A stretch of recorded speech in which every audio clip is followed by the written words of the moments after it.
Hello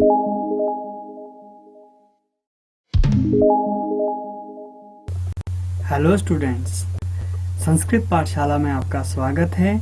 तो आज का हमारा विषय है लकार। तो किस तरह से हम लकारों का प्रयोग करेंगे और लकार कितने होते हैं, और लकारों के विषय में जो भी आपको प्रॉब्लम है, आज से हम उस विषय को कवर करने जा रहे हैं। तो आज जो हमारा चैप्टर 1 होगा वे है लकार, और लट लकार के विषय में आपको आज बताया जाएगा। तो छात्रों, सबसे पहले हम देखते हैं लकार मुख्यतः 10 प्रकार के होते हैं जो कि संस्कृत में यूज किए जाते हैं, परंतु हमारे लिए यहाँ पे 4 लकार बहुत ज़्यादा इम्पोर्टेंट है, कि जिसमें प्रथम है, आप देख रहे हैं, प्रथम है लट लकार। लट लकार, और हिंदी में इसे कहते हैं वर्तमान काल, यानी कि प्रेजेंट टेंस। और उसके बाद लंग लकार। लंग लकार माने भूतकाल। वेरी गुड, कुछ बच्चे बोल रहे होंगे भूतकाल, और भूतकाल का अर्थ है पास्ट टेंस। और तीसरा है आपके पास लरिट लकार। लरिट लकार का अर्थ है भविष्य काल, यानी कि फ्यूचर टेंस। और उसके बाद एक लकार आता है संस्कृत में जिसे कहते हैं लोट लकार। ये होता है आज्ञार्थक लकार, जब हम किसी को आज्ञा देते हैं कि तुम यह काम करो, तुम पढ़ो, तुम जाओ। इस तरह से जब हम किसी को ऑर्डर देते हैं तो उसमें जिस लकार का प्रयोग होता है वे होता है लोट लकार। तो आइए छात्रों, हमारा जो लट लकार है उसके ऊपर थोड़ा प्रकाश डालते हैं। तो प्रथम है लट लकार, यानी कि वर्तमान काल। देखिए, सबसे पहले वर्तमान काल में जिस चीज की हमें जरूरत पड़ती है वह होती है धातु। और धातु किस तरह से चलेगी, लकारों में धातुएं होती हैं और वे किस तरह से चलती है लट लकार में। जैसे आप प्रथम में देख रहे हैं, पठती, पठतः, पठन्ति, पठसी, पठथः, पठत, पठामि, पठावः, पठामः। ये आपको पुरुष दिए गए हैं। ये जो आपको दिख रहे हैं, प्रथम पुरुष, मध्यम पुरुष और उत्तम पुरुष। इन पुरुषों का भी अपना महत्व है जो हम नेक्स्ट चैप्टर में कवर करेंगे, लेकिन आज प्रथम पुरुष हम लेंगे और साथ में हमारा जो लट लकार है उसको भी हम साथ में यूज करेंगे। तो छात्रों देखिए, यहाँ पे पठ धातु है, मैंने यहाँ पे पठ धातु ली है। तो आपने एक चीज का ध्यान देना है कि पठ धातु जितनी भी दूसरी परस्मयी पदी धातुएं होती है, यहाँ पे आपके लिए लिखा है, जितनी परस्मयी पदी धातुएं होती है वे सब धातु जो है पठ की तरह ही चलती है, इसीलिए मैंने यहाँ पे पठ धातु लिखी है। जैसे आप खाद धातु लिखोगे तो खादती, खाद धातु है ना, खाद, खादती, खादतः, खादन्ति, खादसी, खादथः, खादत, खादामी, खादावह, खादामो। यानी कि इम्पोर्टेंट इसमें है ती और तह और अंति। यानी कि कोई भी धातु आप लगाओगे उसमें ती, तह, अंति जब जोड़ोगे तो वो धातु बन जाएगी। और जो भी धातु होगी, जैसे नृत्त धातु है तो नृत्यति, नृत्यतः, नृत्यन्ति, नृत्यसी, नृत्यथः, नृत्यथ, नृत्यामि, नृत्यावः, नृत्यामः। तो इस तरह से ये आपकी धातुएं चलेगी। तो छात्रों आगे देखिए कि लट लकार का प्रयोग। किसी भी लकार के प्रयोग के लिए हमें शब्दों की आवश्यकता होती है। यहाँ ऊपर है आपके। फिर उसके बाद प्रथमा विभक्ति, बालकः, बालकौ, बालकः, फिर बालकम, बालकौ, बालकान, बालकीन, बालकाभ्याम, बालकै, बालकाय, बालकाभ्याम, बालकेभ्यः, बालकात्, बालकाभ्याम, बालकेभ्यः, बालकस्य, बालकयोः बालकानां, बालके बालकयोः बालकेषु, हे बालक हे बालकौ हे बालकः।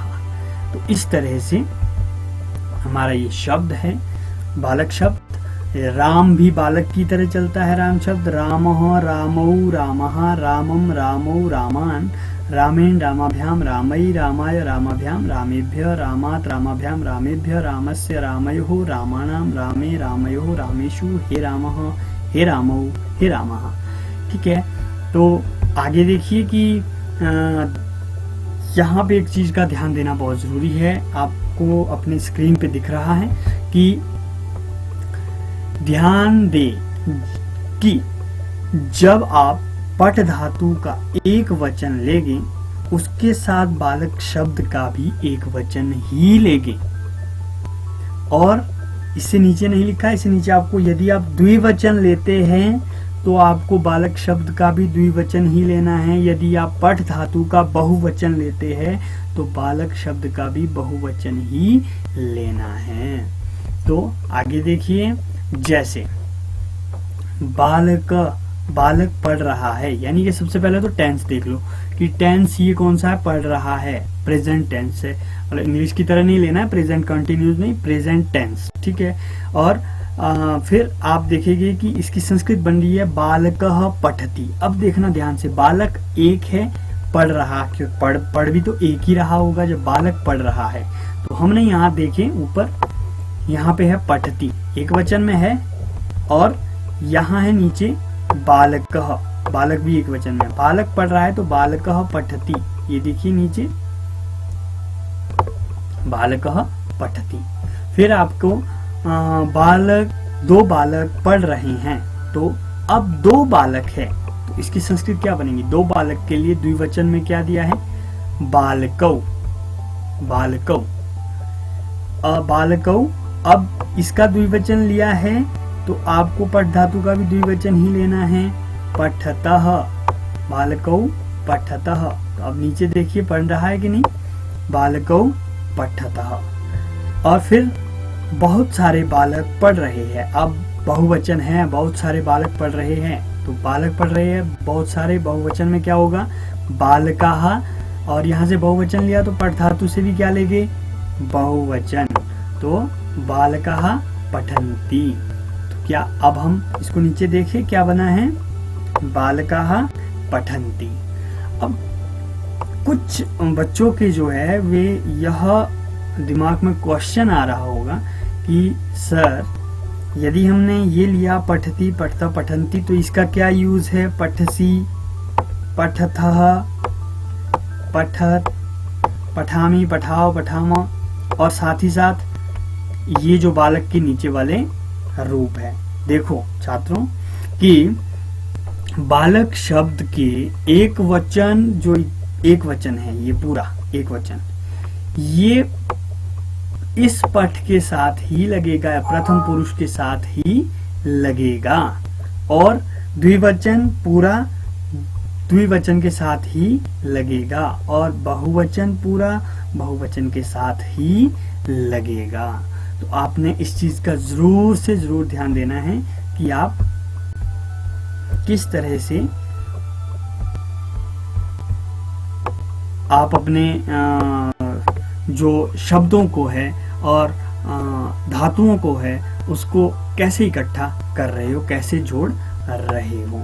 तो अंत में देखिए, अंत में इस पाठ में हमने केवल प्रथम पुरुष का प्रयोग किया है। इस पाठ में हमने केवल प्रथम पुरुष का प्रयोग किया है।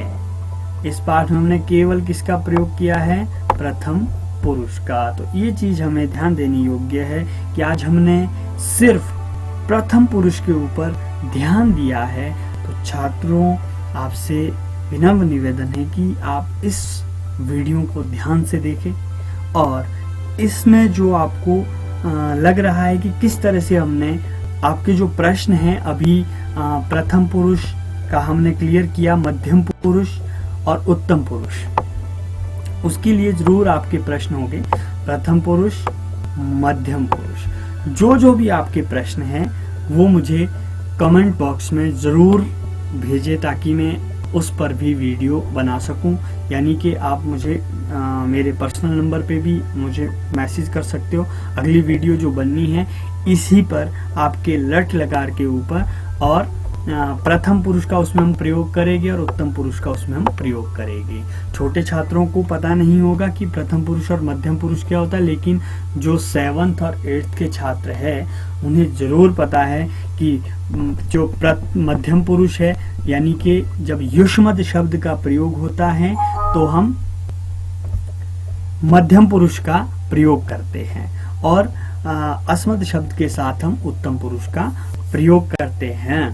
तो इसके साथ इस वीडियो को यहीं पे समाप्त करते हैं, और अगला जो वीडियो है उसके लिए आपको पहले इस वीडियो को ध्यान से देखना है। इसके जो आपके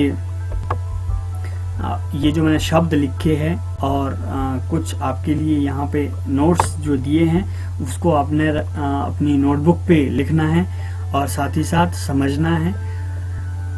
इसी के साथ इस वीडियो को यहीं पे समाप्त करते हैं। Thank you. जय हिंद, जय भारत।